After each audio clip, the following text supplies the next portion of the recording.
Ia uite și tu cum e. Mamă, îmi place, frate, îmi place. Deci, da.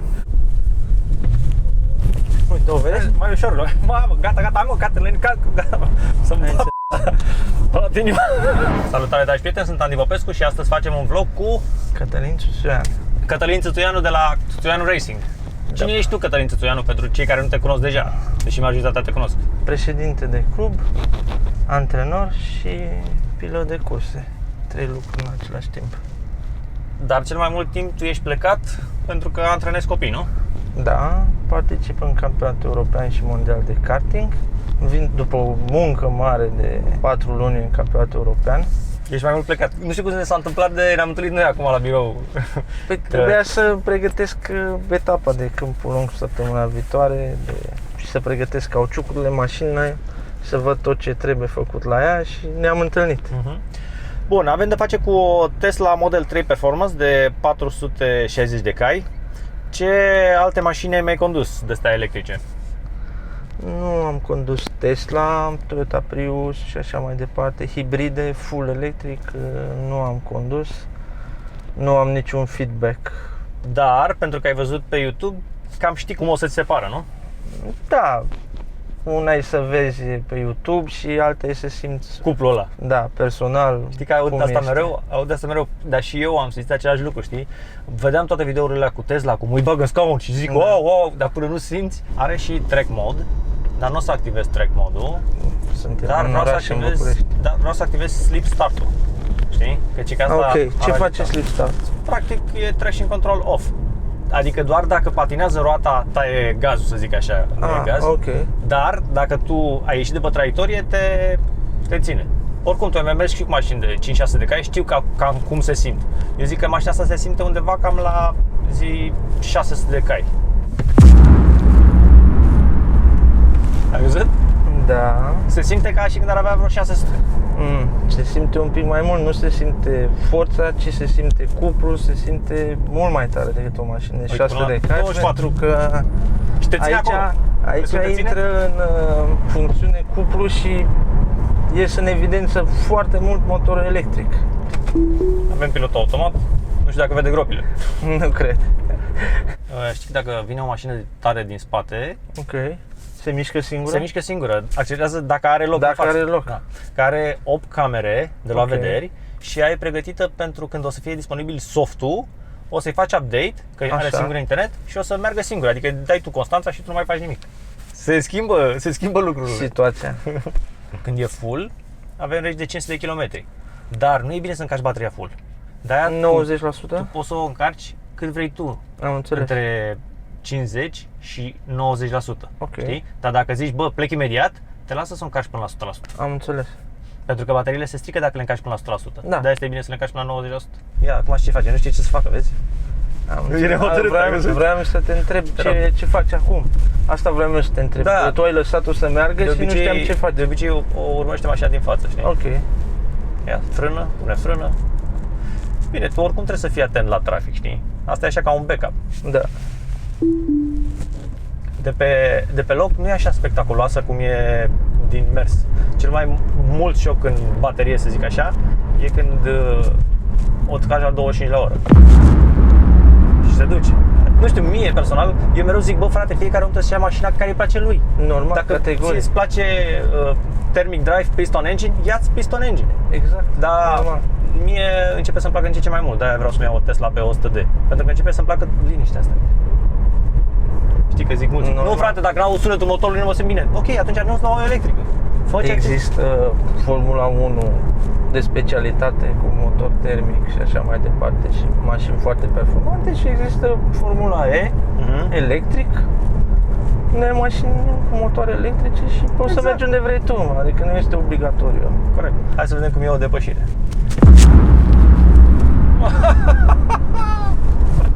Vreau să zic vis-a-vis de mai devreme că nu primește foarte tare șoc pentru plecarea de pe loc. Da, este normal că nu primește. Sunt convins că are o traction control și launch control și nu îi permite să facă slip, să facă start agresiv, deoarece sunt convins că îi dăunează. Și atunci au redus un pic performanța la plecare ca să-i dea durabilitate. Știi de ce scoate fumul Trabant? Că e în 2 timpi. Da, că e în 2 timpi. Da. Face amestec benzină cu ulei. E normal să scoată fum Trabant. Da. Dar nu știu, adică prefer să trăiesc într-o lume fără așa ceva. Eu prefer. Și mai ales că, până la urmă, benzina se va termina la un moment dat. Ok, 10, 20, 100 de ani, 200 de ani, 500 de ani, dar până la urmă se va termina. Pe când de la soare mai avem niște milioane de ani. Acum 10 ani nici nu se punea problema de o mașină full electric. Da. Dar acum 100 de ani se punea. Da, acum 100 de ani, da. Are vreun setup în care tu poți să îi setezi pedala de accelerație, Da. să faci mai progresivă, mai... Da, dar nu, lasă-o. uite, chill. Ok. Poți să calci acum la fund să vezi că nu se văd nimic. La fund. Vezi? Am înțeles. E foarte chill. Și la sport, fii atent cum faci la sport. Lasă-o până la 25 și o calci brusc. Dar blană la 25. Blană. Da. Deci eu zic că se simte ca o mașină de 600 de cai. Dar nu se simt cai, ci se simte cuplu. Se simte mult mai mult decât o mașină de 600 de cai. Pentru că mașina de 600 de cai nu este atât de violentă. Ia mai încearcă să explici că mulți oameni nu înțeleg diferența între cai și cuplu. Dar așa mai pe înțelesul românului, adică pentru unul care nu poți să nu-l lua cu termeni. Așa pe înțelesul românului. Bă, care e diferența între cai și cuplu? Păi, foarte simplu, caii simți la o turație foarte mare și simți că mașina înaintează, dar în ture foarte mari, gen 6.000-7.000 de ture, da? Da. Și când dai gaz nu simți pentru că nu e forța, da? Cuplul este atunci momentul în care dai gaz și mașina imediat începe te bagă în scaun, exact cum faci asta. Când ai dat gaz, te-ai băgat în scaun. Te deranjează lipsa sunetului motorului? Nu. Nu te deranjează, o problemă. Nu. Foarte mișto este că poți să o faci o mașină de cursă din 2 butoane. Customizabilă. Da. Și o mașină de zi cu zi, instantaneu. Uite, ți-am dat pe low ca să te înfrâneze mai puțin. Oricum frânează. Da. Pentru că oricum te ajută la plăcuțe. Odată ce te obișnuiești cu chestia asta, chiar te deranjează. Îmi zicea cineva... Nu cred că te deranjează. Stai să spun, îmi zicea cineva, băi, era să intru în curul 1, că era obișnuit când iau picior după accelerație să frâneze mașina. Am înțeles. Am înțeles. O dai pe sport? Da, putem să o dăm pe sport. Ei, ea acum îți dai seama, la viteze mari nu mai dă așa șoc. Aici se simte diferența. Într-adevăr, mașinile pe pistoane sunt mai puternice la viteze mari. Aici în dreapta ne dă range-ul. Aici este range-ul, da, avem 410 km, ceea ce e super tare pentru... Și știi cât poți să încarci? De exemplu, eu încarc cu 300 km pe oră, adică o duc la Palatul Copiilor și încarcă 300 km într-o oră. O las o oră, am 300 km range. Am înțeles. Și gratis. Corect. Și ce, nu poți să reglezi amortizoarele? Da. Da, nu poți să le reglezi să fie mai tari. Pentru că dar probabil doar la modelul ăsta. Da, la Tesla poți, cred că poți, la Model S cred că poți să le faci. Bine, nu e o mașină pentru circuit, știi? Poți să iei dreapta dacă vrei, ca să vezi cum stă pe viraje, știi? Să vezi dacă se agață bine de asfalt. Mașina stă foarte bine. Wow, 60 la oră? Da, și nici traction control nu intră, nu? Nu, dar o subvirează un pic și o... Uite, vezi? Aha, ai corectat. Da, am corectat. Ne învârtim în locul 60 la oră. Uite că e bună asta la ceva. Da. Dar așa poți să-ți dai seama aici are un feeling foarte mișto mașina. Da? Da. Bateriile o țin foarte... Poți să iei pe acolo sau poți să mai dai rotocale, cum vrei. Nu. Dar eu nu cred că puteam să iau asta cu... Mi-ar fi fost frică să fac așa cu 60 la oră. Da, mergeam 60 la oră normal, nu era nicio problemă. Eu aș vrea să transmiți tu oamenilor ce simți tu, ce-ți transmite mașina, cum se simte mașina, pentru că tu chiar ai un cuvânt. Contează foarte mult, în primul rând, ce vrei de la mașină. Exact. Foarte mult contează ce vrei de la mașină. Adică dacă ți-ai luat mașina asta, sunt convins că nu ți-ai luat-o să faci curse de performanțe cu ea. Nu, atunci... dar ți-o iei pentru drag race. Poți să-ți iei pentru drag race. E adevărat, dar nu poți să câștigi drag race gen Ultimate. Ultimate nu, dar cu P100D cam poți. Pentru că doar aia cu super tunate te fac. E adevărat, doar că genul ăsta de mașină ți-o iei pentru mersul normal pe stradă și așa mai departe. Și sunt convins că foarte mulți oameni care au luat mașina asta se uită foarte mult cum poate să meargă cu mașina asta, să o conducă și să aibă range cât mai mult și să Exact. beneficieze cât mai mult de avantajele oferite de motorul electric și așa mai departe. Adică să meargă chill. Da, exact. Și într-adevăr așa e, uite, am vorbit eu cu un proprietar de Opel Ampera, am făcut un vlog cu el. Omul s-a învățat să meargă calm, știi, ca să aibă range mai mare. Vroiam să spun, genul ăsta de mașini, eu sunt convins, calmează foarte mulți șoferi în trafic.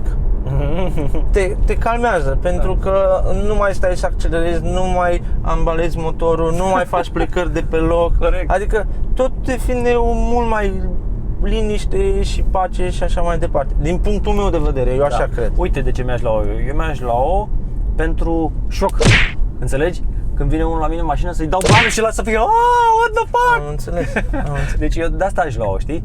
Și aș lua-o și că pot să, cum să zic eu, pe mine nu mă interesează să îl fac pe unul de la 150 la 180 la oră, că mai rămân și fără carnet, știi? Normal. Și doar pe autostradă. Adică în oraș, ai plecat la semafor, toată lumea e what the fuck? Unde a plecat ăla? Dar băi, tu ai mers foarte frumos, frate, 193 de față ore, deci chiar ai mers ușor. Serios, deci eu n-am scos niciodată așa consum. Da, dar mergi în oraș, Mergi chill, mergi în oraș, tu ai mers în oraș, ai mers agresiv, ai dat șoc în motor, eu am mers chill, am mers mișto, exact cum pentru ce e concepută mașina asta. Since last charge, 42 de km, 260 de W pe oră, da? Da. Și tu ai mers cu 200 de când ai luat. Fii atent aici, hai să spun o treabă interesantă. Dacă tu ai să zicem, un Lamborghini Huracan sau un RS6 sau un RS5, mașini de 700 de cai, da? Bă, tu doar la launch control, tu ai plecarea plană. Și ai 2,9, da? Pentru că mașina e făcută, dar odată ce ai plecat, tu nu mai poți să-i dai șoc. Asta și ai plecat, îi dai șoc imediat la 20 la oră. De asta mi se pare mai tare decât un Lamborghini sau decât orice altă mașină, pentru că asta e disponibil mereu. Ai cuplu instant. Da, este disponibil mereu cuplul ăla.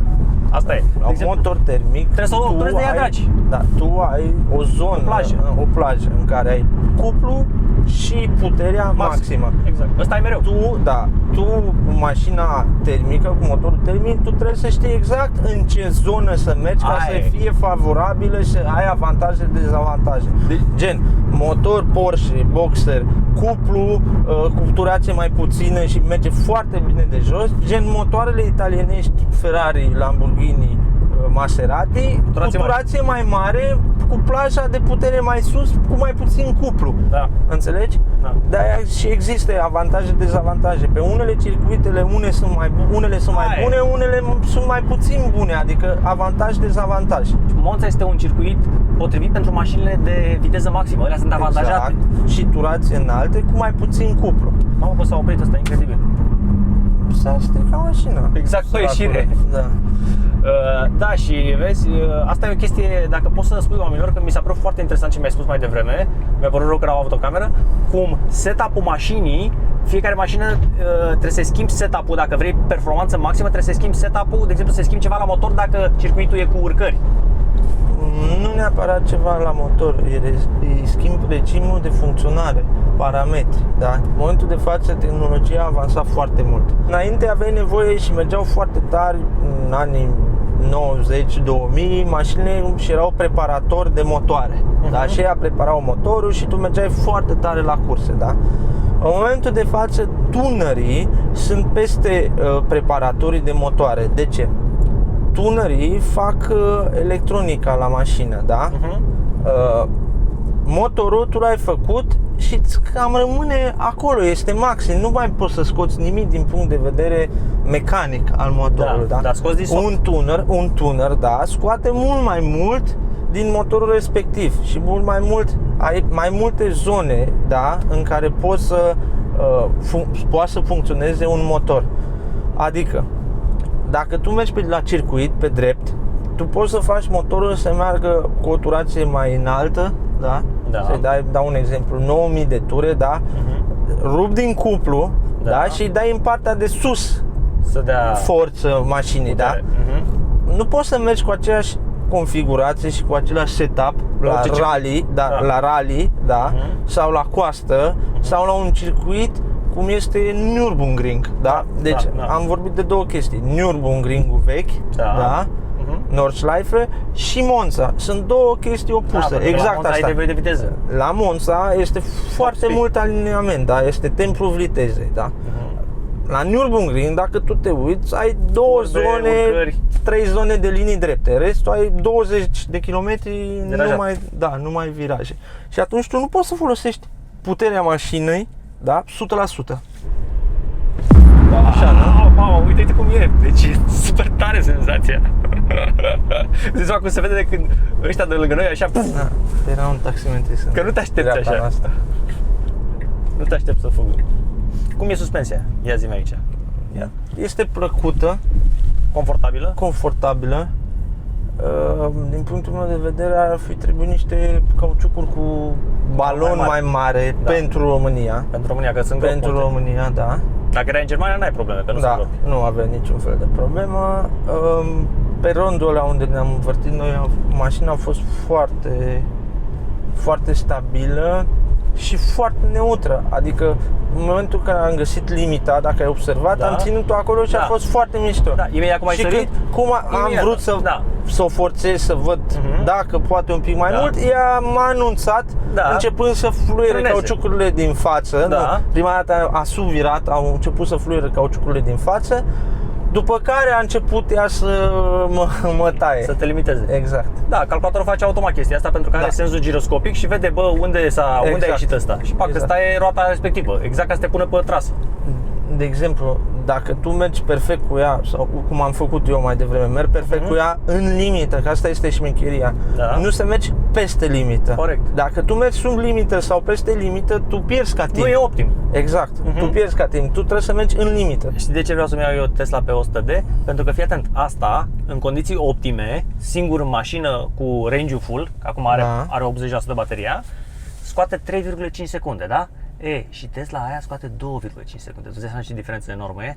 Da. Pentru că o secundă, zici o secundă, dar e o secundă de la 2 la 3, care înseamnă 30%. Exact. Asta are 460 de cai, aia are 772. Băi, deci nu pot să știu cum e când o calci pe aia. Deci e blană. Ia uite, da. Îmi place, frate, îmi place. Deci, da. Fiecare, știi care e faza? Noi vedem altfel. Tu vezi mașina asta, tu deja ți-o imaginezi pe circuit, pentru că alea sunt nevoile tale. Eu n-am nevoie să mă duc pe circuit, că eu nu sunt pilot ca voi, știi, ca tine, ca frate meu. Mie îmi place show-ul și gata, și de-aia e cea mai potrivită Este o mașină. expresie. Liniuțar. Da, da. Liniuțar de oraș. Și părerolog. Corect. Putem să oprim de tot? Antideraparea? Nu te lasă, nu te lasă absolut. Deci la asta nu te lasă. Decât șmecherii hackerii, atâta. Așa Doar poate? hackeri. Doar hackerii, păi hackerii din calculatorul ăsta poți face orice, dar trebuie să fie hackereală. Adică să-i zici mașinii, nu poți face din meniu, trebuie să vii tu să-i bagi calculatorul, că e hacker. Să hăcuiești, știi? Că de exemplu poți să-i faci și direct tracțiune doar spate. Îți dai seama că pot, totul se face în soft.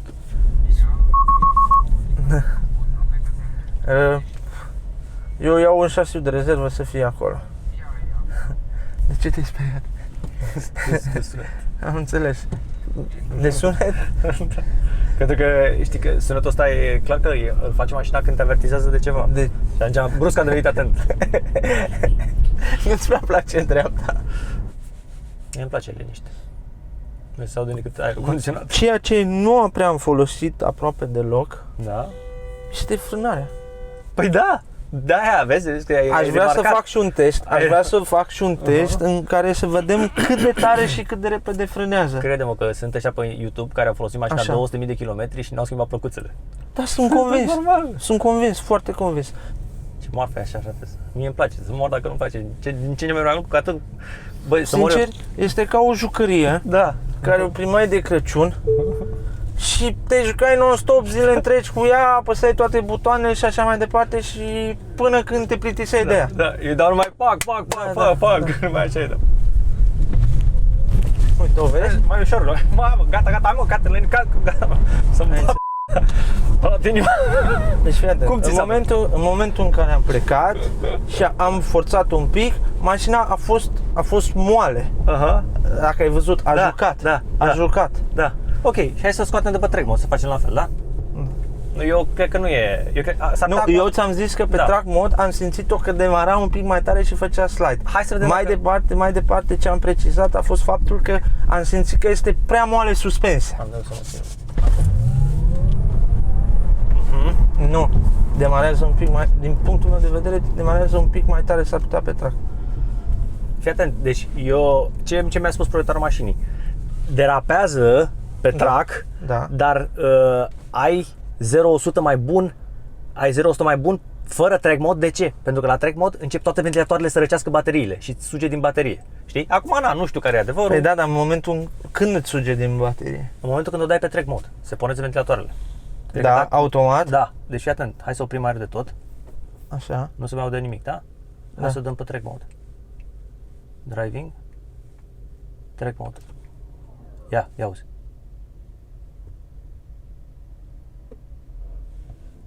Le auzi? Da. Ai înțeles? Și acum ele în track mode, pentru că ea e pregătită să-i dai tu forge. Și atunci de-aia ai un consum în plus. Ai un consum în plus, îți pierzi, să zicem, 0,1 secunde, dar câștigi pentru că tu poți să sugi din baterii. Ceea ce nu se întâmplă. Dar Tot pe track? Tot pe track? Stai să vedem dacă tot pe track. Da, dacă s-a dus. Ai simțit-o, nu? Ai simțit cum s-a dus? Ai văzut cum o face? Da, dar tu ai compensat. Normal. Și nu m-a ajutat ea, am dus-o eu acolo, am ținut-o în limită. Cu cât o ajuți tu mai mult, cu atât ea te... Ai simțit cum se lasă în momentul când accelerezi, se lasă foarte mult pe spate? Da. Adică dacă ar face o setare mai bună pentru amortizoare în clipa în care tu accelerezi și ea să nu se lase pe spate, ar fi mult mai performantă. Pentru că nu pierde aderența în față. Da, nu ar pierde aderența în față și totodată, mare problemă, nu ar derapa deloc. Da? Da. Uite, asta nu știam. Nu ar derapa. Pentru că ar avea grip. Da. Gata, mă, dai-mă un pic, băi, hai mă, Cătăline. Da, mă sperii, jur. Nimeni nu mă sperie ca tine. Hai să mergem pe pistă.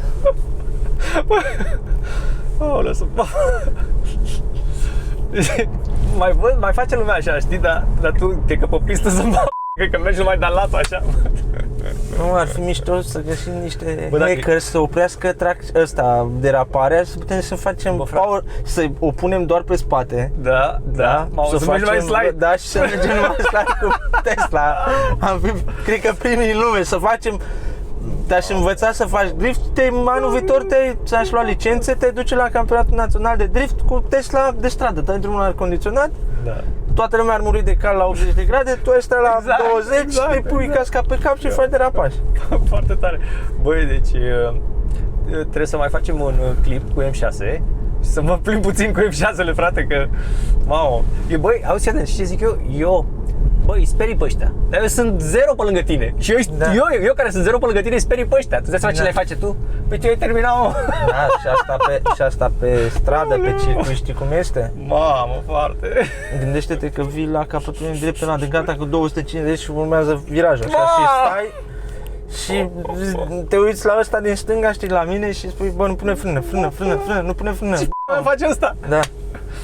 Și frâna este fix în ultimul moment și precisă. Băi, și oamenii adoră astea, frate, adică ai văzut la primul nostru clip cu 200 de km pe ploaie? Da. Mamă, sunt băi, deci a făcut sute de mii, frate, sute de mii de oameni l-au văzut. Și știi care e faza? Înseamnă mult, știi ce înseamnă mult? Că noi suntem 19 milioane toți oamenii, frate. Da. Ne retragem și noi la depou. Chiar a fost mișto vlogul ăsta așa inopinat. Venind din Italia de la antrenament, pregătind campionatul mondial, rapid ne întâlnim. Ok, acesta a fost vlogul, lăsați-ne un comentariu și apăsați butonul de like. Bye!